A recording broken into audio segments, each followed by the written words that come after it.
University మంచి భవిష్యత్తు కోసం తెలుగు విద్యార్థులు ఇష్టపడే యూనివర్సిటీ.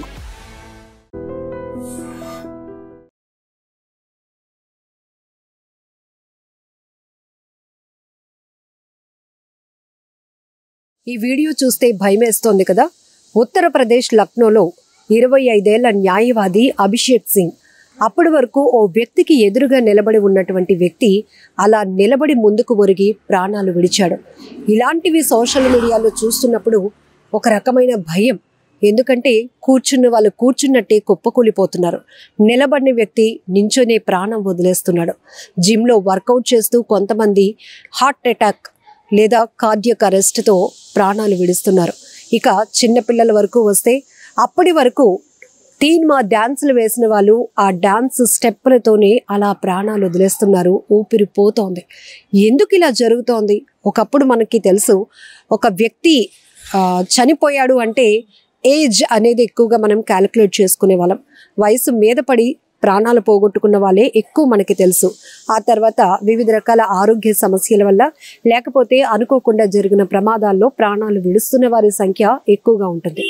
కానీ ఈ మధ్య యుక్త వయసులో అంటే చిన్న వయసులో 10-12 ఏళ్ళు మొదలుకొని 20 ఏళ్ళు 30 ఏళ్ల వయసులో 40 ఏళ్ల వయసులో కూడా మనుషులు ఉన్నట్టు ఉండి కుప్పకూలి ప్రాణాలు విడుస్తూ ఉండటం ఒక రకమైన భయాందోళనకు గురవుతున్నాం కదా మనం. ఎస్, డాక్టర్లు ఇదే చెప్తున్నారు. మన జీవన శైలిలో చాలా మార్పులు వచ్చేసాయి. ఉదయం లేచింది మొదలు రాత్రి పడుకునే వరకు కూడా ఉరుకుల పరుగుల జీవితం అయిపోతుంది. కనీసం మన ఫ్యామిలీ కోసం మనం ఆలోచిస్తున్నాం, మన ఫ్యామిలీ బాధ్యత తీసుకుంటున్నాం. అన్ని అవసరమే మనిషికి. కాకపోతే మనల్ని మనం పట్టించుకునే పరిస్థితి ఉంటుందా? మన ఆరోగ్యాన్ని మనం జాగ్రత్తగా కాపాడుకోగలుగుతున్నామా? అసలు మన హెల్త్ కండిషన్ ఏంటో మనకి తెలుస్తోందా? ఇదే ఇప్పుడు వైద్యులు సూచిస్తున్నారు. అయితే చిన్నదానికి కూడా పెద్దగా బూచిలాగా చూపించి డబ్బులు గుంజుకునే వైద్యులు చెప్పే మాటలు పక్కన పెడితే అసలు మన ఆరోగ్యం ఏంటి, మనం ఏం తింటున్నాం, మన ఆరోగ్యం మనకి ఎలా ఇస్తోంది అనేది కూడా ఇప్పుడు చాలా ఇంపార్టెంట్గా మారుతుంది. కార్డియక్ అరెస్ట్ లేదంటే హార్ట్ అటాక్ ఇలాంటివి ఒకప్పుడు ఒక ఏజ్ గ్రూప్లో మనం చూసేవాళ్ళం. కానీ ఇప్పుడు చిన్నపిల్లల, పెద్దవాళ్ళ, మధ్య వయసు వాళ్ళ ఏం తేడా లేదు. యువత కూడా చాలా వరకు హార్ట్ పెయిన్తో కావచ్చు, లేకపోతే హార్ట్ అటాక్ వచ్చి కార్డియక్ అరెస్ట్తో చనిపోతున్నటువంటి పరిస్థితులు కనబడుతున్నాయి. కొంతమందిలో దీర్ఘకాలిక వ్యాధుల వల్ల, వివిధ రకాల కాంప్లికేషన్స్ వల్ల ఉన్నట్టుండి ప్రాణాలు విడుస్తుంటే అసలు చిన్నపిల్లలకి ఏమవుతోంది? స్కూల్లో ప్రేయర్లోనే కుప్పకూలిపోతున్నటువంటి పరిస్థితులు. ఒకవైపు వెదర్ కండిషన్స్ కారణం, మరొక వైపు మన ఫుడ్ హ్యాబిట్స్ కావచ్చు. నిరంతరంగా మనం మినిమం ఎక్సర్సైజ్ అనేది లేక చాలా వరకు ఇలాంటి సమస్యలు ఎదురవుతున్నాయి అంటున్నారు డాక్టర్స్. ఇంకొకటి ఎక్కువగా మనం చూస్తున్నాం, ఫాస్ట్ ఫుడ్. ఇన్స్టెంట్ అనే పదం మన జీవితంలోనికి ఎప్పుడైతే వచ్చిందో ప్రతిదీ కూడా ఆ స్థాయిలోనే. ఇంతకు ముందు వరకు మనం ఏదైనా ఒక సమస్య వస్తే బాగు చేసుకోవడానికి, హాస్పిటల్కి వెళ్ళడానికి, ట్రీట్మెంట్ తీసుకోవడానికి, దాన్ని బాగు చేసుకోవడానికి ఒక టైం అంటూ ఉండేది. బట్ ఇప్పుడు క్షణాల వ్యవధిలో కాదు, రెప్ప పాటులో ప్రాణాలు పోతున్నాయంటే మనం చాలా జాగ్రత్తగా ఆలోచించాల్సిన అవసరం.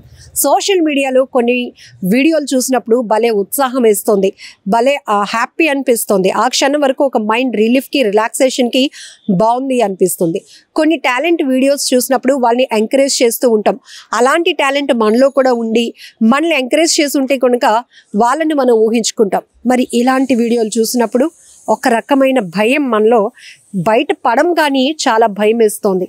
అదేంటి, 25 ఏళ్ల వయసులో ఉన్నటువంటి ఒక యువకుడు, న్యాయవాది అలా నిలబడుతూ ఉన్నాడు. అప్పటి వరకు మరొక వ్యక్తి ఎదురుగా నిలబడ్డాడు. అంతలోనే అలా ముందుకు ఒరిగి ప్రాణాలు పోగొట్టుకోవడం ఏంటి? ఇదే కదా ఇప్పుడు మనందరికీ ఒక షాకింగ్ అనిపిస్తోంది. ఎస్, ఇది ఒక్కటే కాదు, చాలా ప్రాంతాల్లో ఎక్కడ జరుగుతున్నా కూడా సోషల్ మీడియాలో కొన్ని పోస్టులు వైరల్ అవుతున్నాయి.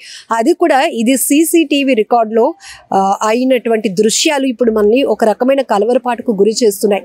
హెక్టిక్ లైఫ్, ప్రతి దానికి ఒత్తిడి, విపరీతమైన ఆందోళనలో మనం బ్రతుకున్నాం. అంటే మన లైఫ్ని లీడ్ చేస్తున్నాం. ఈ విషయం మనకు తెలియకపోవచ్చు, కానీ ఆ ఒత్తిడి చాలా వరకు ప్రాణాలు తీసేందుకు దారి తీస్తుంది అనటంలో ఎలాంటి డౌట్ లేదు. ఇదే కాదు, మనం జిమ్లో వర్కౌట్ చేస్తూ, అసలు జిమ్కి వెళ్ళే వాళ్ళు హెల్త్ ఫిట్నెస్ చాలా స్ట్రాంగ్గా ఉంటుందని అనుకుంటాం, కానీ వాళ్ళు వర్కౌట్ చేస్తూనే అలా కుప్పకూలిపోయినటువంటి పరిస్థితులు. కొంతమంది అప్పటి వరకు ఫంక్షన్లో చాలా హ్యాపీగా గడుపుతారు, బంధువులతో, చుట్టాలతో డాన్సులు వేస్తారు, సరదాగా గడిపిన వాళ్ళు ఆ క్షణం ముందే అక్కడ ప్రాణాలు కోల్పోయి తీవ్రమైనటువంటి విషాదాన్ని నింపుతున్నారు. ఇప్పుడు ఉత్తరప్రదేశ్ లక్నోలో ఈ 25 ఏళ్ల యంగ్స్టర్ ఒక న్యాయవాది అభిషేక్ సింగ్ కూడా నించున్న వ్యక్తి నించున్నట్టే అలా కుప్పకూలిపోవటం భయమేస్తోంది ఈ వీడియో చూస్తుంటే. కాబట్టి మనం లైఫ్ స్టైల్లో కావచ్చు, ఆరోగ్యపరంగా చాలా జాగ్రత్తలు తీసుకోవాల్సిన అవసరం ఉంది. అలా అని ఎవరు పడితే చెప్పేది అవన్నీ ఫాలో అయిపోకుండా నిజానికి ఇప్పుడు మనం వింటేజ్ హ్యాబిట్స్ మళ్ళీ మనందరం అలవాటు చేసుకుంటున్నాం. ఆ రోజుల్లో ఉన్న వాళ్ళు, పాతకాలం వాళ్ళు ఎప్పుడు గోల్డెన్ డేస్, గోల్డెన్ మనుషులని మనం చెప్పాలి. ఎందుకంటే ఎంత తిన్నా అరాయించుకునేటటువంటి శక్తి వాళ్ళకు ఉండేది. ఎంత తిన్నా తినకపోయినా అదే స్థాయిలో వాళ్ళు ఎఫెక్టివ్గా పనిచేసే శక్తి వాళ్ళకు ఉండేది. ఎంతమంది పిల్లలున్నా అంతే ఓపికగా చూసుకునే శక్తి వాళ్ళలో ఉండేది.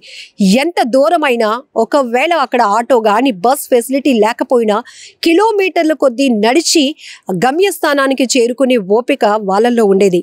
వాళ్ళు మీన్స్ గోల్డెన్ డేస్ ఇవన్నీ పాత తరం.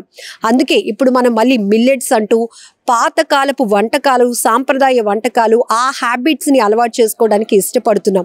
ఈవెన్ మన ఇంట్లో అమ్మమ్మ తాతయ్యలతో మనం పోల్చుకుంటే ఈ ఏజ్లో వాళ్ళతో ఇప్పటికీ మనం అంత ఎఫెక్టివ్గా, అంత యాక్టివ్గా ఉన్నామా అంటే లేమనే చెప్పొచ్చు. ఎందుకంటే ఆ వయసులో వాళ్ళు వాళ్ళ పని వాళ్ళు చేసుకోవడానికి ఇష్టపడితే ఇప్పుడు మనం ఈవెన్ 20 ఏజ్ నుంచి కూడా 30s 40sలో ఉన్న వాళ్ళు కూడా డిపెండెన్స్గా మారిపోతున్నాం. ఏదో ఒక చిన్న సమస్య వస్తే ఆ సమస్యను పట్టుకొని కుదేలైపోతూ ఉన్నాం. కానీ దానికి కారణం ఏంటి? మనలో ఎలాంటి చేంజెస్ చేసుకోవాలి, లైఫ్ స్టైల్లో రావాల్సిన చేంజెస్ ఏంటి, హెల్త్ సంబంధించి ఎలాంటి ఫుడ్ డైట్ తీసుకోవాలి, అసలు మైండ్ ప్రతి ఒక్కరికి ఒత్తిళ్ళు ఉంటాయి. సమస్య లేని జీవితం అంటూ, సమస్యలే లేని మనుషులంటూ ఎవరు ఉండరు. కానీ కొన్ని వాటికి మాత్రం ఖచ్చితంగా మన చేతిలోనే సొల్యూషన్ ఉన్నా మనం పక్కన ఎదుక్కుంటాం ఆ సజెషన్స్ కానీ సొల్యూషన్ కానీ. సో ఇక్కడ మనం చెప్పేది ఏంటంటే ఇలాంటి ఘటనల గురించి చెప్తున్నప్పుడు మాకు కూడా చాలా ఆవేదన. ఎందుకంటే ఇది ఒక్కరిని ఆపాదించి కాదు, మనమందరం చాలా హెల్దీ సొసైటీ కావాలంటే మన ఇంటి నుంచే మనం హెల్దీగా ఉండాలి, యాక్టివ్గా ఉండాలి. ప్రతి ఒక్కరికి ఫిజికల్ ఎక్సర్సైజ్ చాలా ఇంపార్టెంట్. ఈవెన్ ఇప్పుడు చిన్న పిల్లలు కూడా చిన్న వయసులో వాళ్ళు ఒబేసిటీతో బాధపడుతున్నారు అంటే వాళ్ళ హ్యాబిట్స్ కొన్ని హెరిడిటరీగా, వంశపారపర్యంగా వచ్చే వాటిని మనం ఎక్కడ ఆపలేం. కానీ ఏదో ఫ్యాషన్ అనుకోవాలో, లేకపోతే హైఫైడ్ లైఫ్ అనుకోవాలో, లేకపోతే లావిష్ లైఫ్ అనాలో, హ్యాబిట్స్ కూడా అలానే అలవాటు చేస్తున్నాం.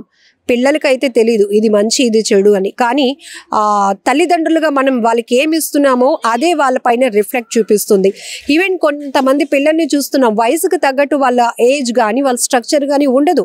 ఎందుకంటే ప్రధాన కారణం వాళ్ళు ఇంట్లో ఉండినటువంటి ఫుడ్ కన్నా బయట కనిపించే అట్రాక్టివ్ కలర్ ఫుడ్కి కానీ కెమికల్ ఫుడ్కి అట్రాక్ట్ అవుతున్నారు. ఎక్కువగా ఇన్స్టెంట్గా రెడీ అయిపోయే వాటిని తినటానికి ఇష్టపడుతున్నారు. అంటే ఇది మన పిల్లల్ని ఎంత జాగ్రత్తగా చూసుకోవాలో అవసరం ఉంది. ఇక్కడ ఇంటి నుంచే మనకి ఈ సమస్యలన్నిటికీ ఒక కరెక్షన్ వస్తే గనక హెల్దీ సొసైటీ, హెల్దీ ఫ్యామిలీస్ ఖచ్చితంగా లీడ్ చేయొచ్చు. సో ఇలాంటి వాటికి ఎక్కువ మనం చూస్తున్నాం. డాక్టర్స్ కూడా సజెస్ట్ చేస్తూ ఉంటారు, మీ హెల్త్ మీ చేతుల్లోనే ఉంటుంది, మీరు ఏం తింటున్నారో అదే మీకు రిఫ్లెక్ట్ అవుతూ ఉంటుందని. లేకపోతే విపరీతమైన స్ట్రెస్లో ఉంటున్నారు, సంపాదన లేకపోతే బాధ్యతలు, ఇవన్నీ మన జీవితంలో కామన్, మన పై ఉన్నటువంటి బాధ్యతలు. కానీ ఆ బాధ్యతల ముసుగులో, ఆ బాధ్యతల పరుగులో, హెక్టిక్ లైఫ్లో మనల్ని మనం నెగ్లెక్ట్ చేస్తే ఇక్కడ 25 ఏళ్ల ఓ యువకుడు ఇలా కుప్పకూలిపోవడం మనం చూసాం. ఆ కుటుంబంలో ఎంత తీవ్ర విషాదం, అతనిపై ఎన్ని ఎక్స్పెక్టేషన్స్ ఉంటాయి, మ్యారేజ్, పిల్లలు, ఇలాంటి ఎన్నో డ్రీమ్స్ ఉంటాయి. అవన్నీ చెరిగిపోయి ఒక్కసారి కను రెప్పపాటులో మనిషి అంతమైపోవడం అంటే ఎంత బాధాకరమైన విషయం. ఒకసారి ఈ వీడియోకి సంబంధించి కూడా అసలు మీరేమంటారు? ఒకవేళ మీకు మంచి ఆరోగ్యాన్ని లీడ్ చేయడం కోసం ఏమైనా సజెషన్స్ ఉన్నా కూడా ఈ లింక్ చూసిన వాళ్ళు కామెంట్ కూడా తెలియచేయండి.